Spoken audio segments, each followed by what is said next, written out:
Welcome back to my YouTube channel government job insiders. My name is Meenu Sharma और आज हम discuss करने वाले हैं एक और इंडियन नेवी की बहुत बड़ी वैकेंसी आई है जो कि काफ़ी वेरियस एंट्रीज इसमें होने वाली हैं, एजुकेशन से रिलेटेड है और आपका यहाँ पे एग्जीक्यूटिव ब्रांच भी है। तो आप ये जो नोटिफिकेशन है ये बोथ अनमैरिड मेन और अनमैरिड वुमेन्स के लिए है। तो जो वुमेन्स जो गर्ल्स जिनके कमेंट्स आ रहे थे कि मैम हम मेडिकल असिस्टेंट जो नेवी के एसएसआर मेडिकल असिस्टेंट की वैकेंसी है उसमें हम फॉर्म फिल नहीं कर सकते, तो नहीं आप उसमें नहीं कर सकते, पर आपके लिए ये बहुत अच्छी अपॉर्चुनिटी है, आप इसमें फॉर्म जो है फिल कर सकते हैं। अगर आप इनमें से किसी भी एलिजिबिलिटी को फुलफिल करते हैं तो यस आप इस फॉर्म को फिल कर सकते हैं। पूरे नोटिफिकेशन को पढ़ेंगे अच्छे से, वीडियो को एंड तक जरूर देखिएगा, बहुत इंपॉर्टेंट चीज़ों को हम यहाँ पे डिस्कस करेंगे। स्टार्टिंग डेट जो है 14 सितंबर होने वाली है, लास्ट डेट जो है वो 29 सितंबर होने वाली है। यस तो बात करते हैं एलिजिबिलिटी कंडीशंस की। तो ये सबसे पहली ब्रांच है एग्जीक्यूटिव ब्रांच, जिसमें both men and women apply कर सकते हैं, जिसमें general service hydro cadre pilot, naval air operations के officer, air traffic controller, naval armament inspector cadre की जॉब है।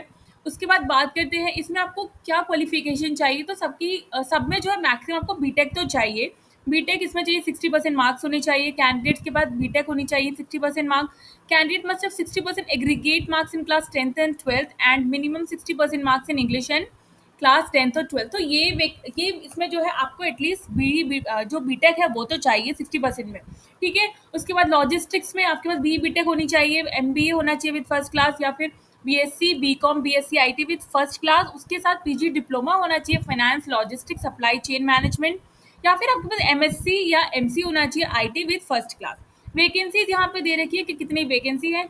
Men and women maximum of 15 vacancies in GS GX service और and 2 vacancies in GS hydro for womens. यहाँ पे main and women दोनों की दे रखी है। Men and women maximum 6 vacancies for womens, ये 20 है तो दोनों मेन एंड वुमेन के लिए है। Men and women maximum 6 vacancies for womens. तो जहाँ पे वुमेन्स की वैकेंसीज की बात की जाए तो वहाँ पे स्पेसिफाई भी किया हुआ है कि वुमेन्स की कितनी वैकेंसीज है, ठीक है। और यहाँ पे एज भी दे रखी है कि अगर आप इस बीच बॉन्ड है तो आप दोनों डेट्स को इंक्लूसिव करके भी अपनी एज को कैलकुलेट कर सकते हैं, क्योंकि मोस्टली जो एज रहती है इनकी 17.5 से 21 साल ही रहती है। इसके अंडर अगर आप आते हैं तो आप इस फॉर्म को फिल कर सकते हैं, ठीक है। उसके बाद एजुकेशनल ब्रांच में भी है। एजुकेशन ब्रांच में अगर आप फॉर्म फिल करना चाहते हैं तो आपका 60% मार्क्स एमएससी होनी चाहिए, एमएससी में मैथ्स या फिर operation research with physics in BSc. 60% marks MSc होने चाहिए with maths in BSc, 60% marks in MSc chemistry with physics in BSc, BE Tech with minimum 60% marks in mechanical engineering, BE Tech 60% marks electrical, electronics and communication, 60% marks in MTech from the recognized university या MTech in communication system और electronics engineering DLSI power engineering system। इसमें 7 vacancies है और इसमें 8 vacancies है, दोनों के लिए है, मेन एंड वुमेन दोनों के लिए। इसमें एक नोट करने वाली बात यह है कि candidates applying for the education entry must have scored 60% marks in class 10th and 12th and minimum 60% marks in English and 60% marks in English in class 10th and 12th, ठीक है। तो आपके 60% मार्क्स होने चाहिए 10th एंड 12th में, और 60% marks आपके English में भी होने चाहिए 10th में भी और 12th में भी। ये थी एजुकेशन ब्रांच की बात करते हैं टेक्निकल ब्रांच की। टेक्निकल ब्रांच में भी दोनों के लिए है, मेन एंड वुमेन, यहाँ पे आप देख सकते हो। इंजीनियरिंग ब्रांच है, जनरल सर्विस, बीटेक होना चाहिए with 60% marks, mechanical with automation, marine instrumentation, production, aeronautical, metallurgy, mechatronics, instrumentation control. बाकी इलेक्ट्रिकल ब्रांच जनरल सर्विस में BTech with minimum 60% marks, electrical, electronics, telecommunication, instrumentation, power engineering, instrumentation and control. 42 vacancies है, men and women की 13 women's की vacancies है और ऊपर वाले में 11 वुमेन की वैकेंसीज है। तो आई होप वैकेंसीज का आपको समझ में आ गया होगा और कौन कौन अप्लाई कर सकता है वो भी आपको समझ में आ गया होगा, ठीक है। आगे बढ़ते हैं। Vacancies mentioned in para 2 are tentative and may be change depending upon the availability of the training. तो थोड़ी बहुत वैकेंसी ऊपर नीचे हो सकती है। सबमरीन आर्म के लिए male candidate shortlisting for GS और GS engineering and GS electricals are also eligible to volunteer for submarine arms subject to medical fitness, vacancies and services requirement. Candidate exercising options for these branches will have to additionally indicate options for submarine specialization while filling up the application form. Submarine arm के लिए उसके बाद eventual selection or nomination to undergo submarine specialization will be subject to clearing submarine medicals after joining INA and service requirements. Submarine allowance will be admissible to candidates post successful completion of training in accordance with the extent rule. तो ये submarine arm के लिए बोला गया है कि जो candidate shortlist हो गए फॉर जीएस या जीएस इंजीनियरिंग और जीएस इलेक्ट्रिकल के लिए आर ऑल्सो एलिजिबल हो, आप एलिजिबल होगे वॉलेंटियर के लिए, आप एलिजिबल होगे volunteer for submarine arm subject.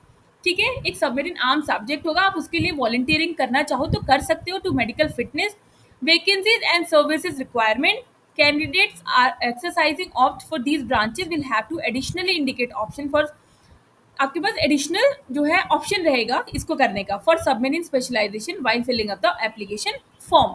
जब आप एप्लीकेशन फॉर्म फिल करोगे ना तो आप ये देखोगे ऑप्शन यहाँ पे।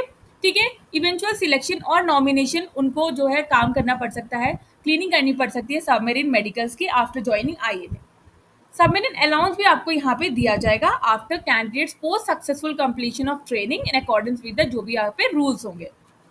Remotely pilot aircraft specialisation candidate select under GS. GS X आपको मैं बता देती हूँ, जीएस एक्स ये है general service hydro cadre, general service जो है। ठीक है, जीएक्स ये है जनरल आपकी सर्विस।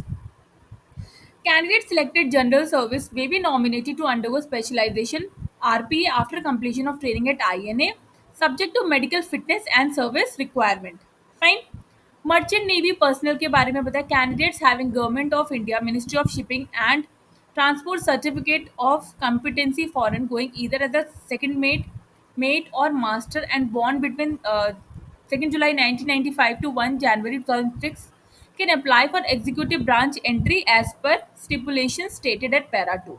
ये मर्चेंट नेवी के बारे में दिया हुआ है। उसके बाद बात की है कमर्शियल पायलट लाइसेंस होल्डर्स की, जिनके पास ये जो पायलट का लाइसेंस है वो है candidates having valid commercial pilot licence issued by the DGCA India born between this that can apply for the pilot entry as per the eligibility. तो आप पायलट एंट्री के लिए अप्लाई कर सकते हैं। ठीक है, मर्चेंट नेवी के जो लोग हैं जिनके पास कैंडिडेट्स हैं मर्चेंट नेवी के, ये वो लोग हैं जिनके पास ये जो है एक पर्सनल लाइसेंस है, मतलब जैसे कि जो पायलट्स होते हैं उनके पास कमर्शियल पायलट लाइसेंस होता है, तो वो लोग अप्लाई कर सकते हैं।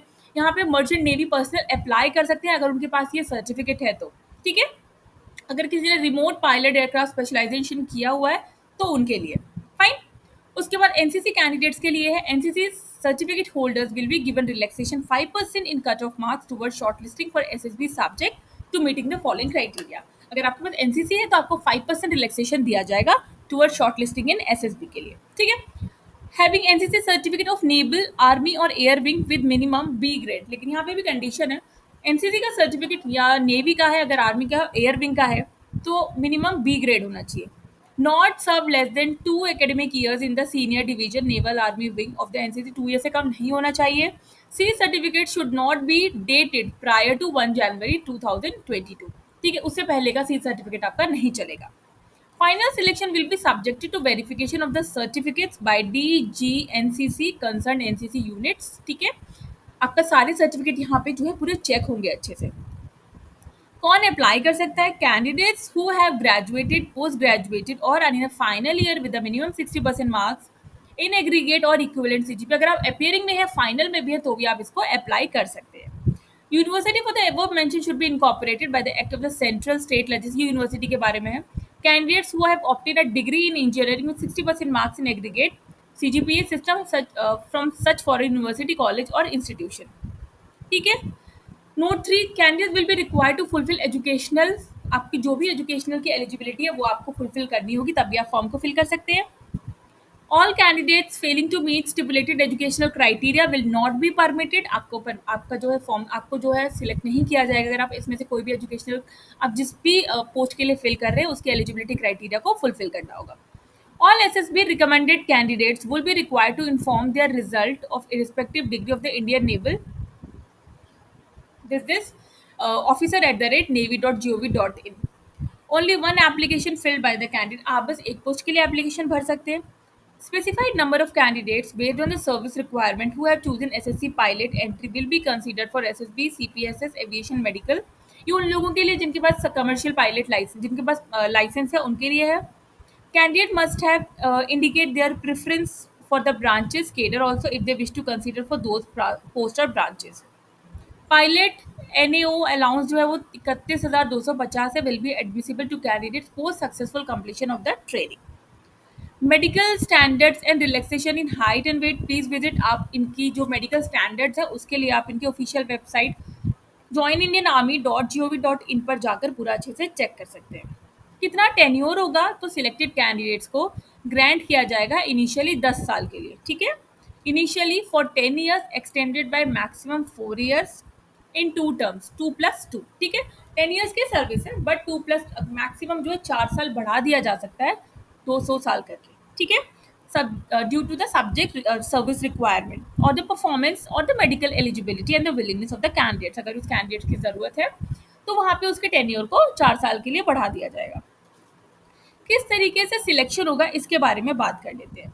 Shortlisting of application based on the normalization marks obtain by the candidates in the qualifying degree, marks obtain by the candidates in the qualifying degree will be normalize. See, सबसे पहले तो आपको आपकी जो डिग्री है उसमें जो मार्क्स हैं उसके बेस पे आपको एसएसबी के इंटरव्यू के लिए वहाँ पे बुलाया जाएगा, ठीक है। सबसे पहले शॉर्ट लिस्टिंग ही होती है। अभी इससे पहले नेवी एसएसआर मेडिकल असिस्टेंट में भी सबसे सेम परफॉर्मा ही है। सबसे पहले कैंडिडेट्स की शॉर्ट लिस्टिंग होगी, 60% से ज़्यादा है और तो ही आपको यहाँ पे 60% क्राइटेरिया रखा हुआ है और जो भी एलिजिबिलिटी है फुलफिल करते हैं तो आपको यहाँ पे कॉल लेटर दिया जाएगा। BE BTech candidates who have completed or in a final year of BE BTech marks obtained up to 5th semester will be considered for SSB। अगर आपकी कंप्लीट हो चुकी है या फिर आप अपने फाइनल ईयर में और 5th सेमेस्टर में है तो भी आप SSB के लिए तो भी आप ये फॉर्म फिल कर सकते हैं, ठीक है। SSB शॉर्ट लिस्ट यहाँ पे आपको करेगा अगर आप एलिजिबिलिटी को मीट करते हो, फाइन। उसके बाद merit list will be prepared on the based on SSB. उसके बाद आपका यहाँ पे आप पोस्ट ग्रेजुएशन डिग्री के बारे में बताया हुआ है। Candidate selected in the final merit list will be required to submit the proof of completing the qualified degree with minimum 60% marks by sending an email at the address officer। Candidates failing to meet the criteria will not permitted to join the academy। Shortlisted candidate will be informed about their selection for SSB interview through email, ठीक है। जो भी shortlisted candidates होंगे उनको email भेजा जाएगा SSB की तरफ से, ठीक है। SSB selection interview through email के through, SMS provided by the candidate. Candidates are advise not to change their email और मोबाइल नंबर, ठीक है। आपको एक जो अपना एक्टिव ईमेल आईडी है और फ़ोन नंबर है वही आपको यहाँ पे फिल करना है, क्योंकि अगर आपका कैंडिडेट सिलेक्ट होती है तो आपको ईमेल के थ्रू ही आपको अपना कॉल लेटर आएगा एसएसबी के लिए। No compensation is admissible in case of any injury as a result of test during SSB interview।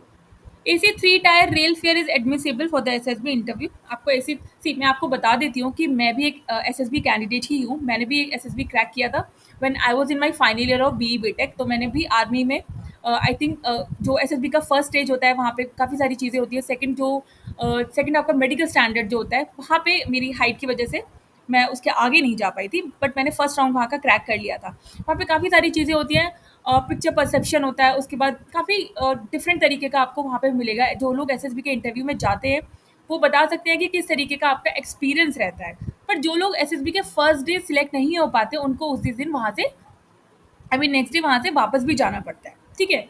तो एसएससी में इसी 3-tier रेल फेयर आपको दिया जाएगा if appearing for the first time, अगर आप पहली बार एसएसबी देने जा रहे हो, ठीक है।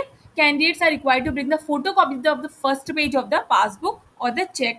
आपकी जो अकाउंट है अगर आप इसके लिए करना चाहते हो तो आप वो कर सकते हो। आपको अपनी चेकबुक का फर्स्ट पेज यहाँ पे लेकर आना होगा। डिटेल्स ऑफ एसएसबी प्रोसीजर्स, यहाँ पे इंडियन आर्मी की जो ऑफिशियल वेबसाइट है यहाँ पे एसएसबी का पूरा किस तरीके से एसएसबी जो कंडक्ट किया जाता है वो यहाँ पे आपको दिखेगा। नेक्स्ट वीडियो में हम इसके बारे में बात करेंगे कि एसएसबी का इंटरव्यू आखिर स्टेजेस क्या क्या होती है, ठीक है। मैंने एट दैट टाइम दिया था व्हेन आई वाज इन 2014 में I have given my SSB interview, ठीक है। उसके बाद मेरिट लिस्ट प्रिपेयर्ड होगी based on the SSB marks for all the entries as per the availability of the vacancies and medical clearance. Candidate declared fit in medical examination would be appointed as per the availability of the vacancy in the entry, ठीक है। उसके बाद training होगी। Candidate would be inducted, आपको जो rank मिलेगी वो सब लेफ्टिनेंट की रैंक मिलेगी, subjected to cleaning of induction medical examination and INA Ezhimala post reporting.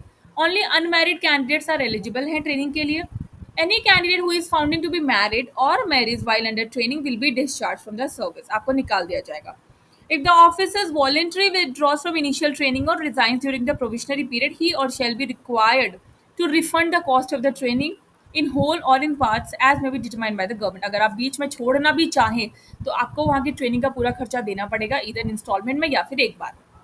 Provision period की बात की जाए तो प्रोविजन पीरियड 2 ईयर्स का होगा, ठीक है। Provision period will commence from the date of grant of the rank of sub lieutenant and will terminate after 3 years of SSC and 2 years of other branch cadre on completion of the initial training.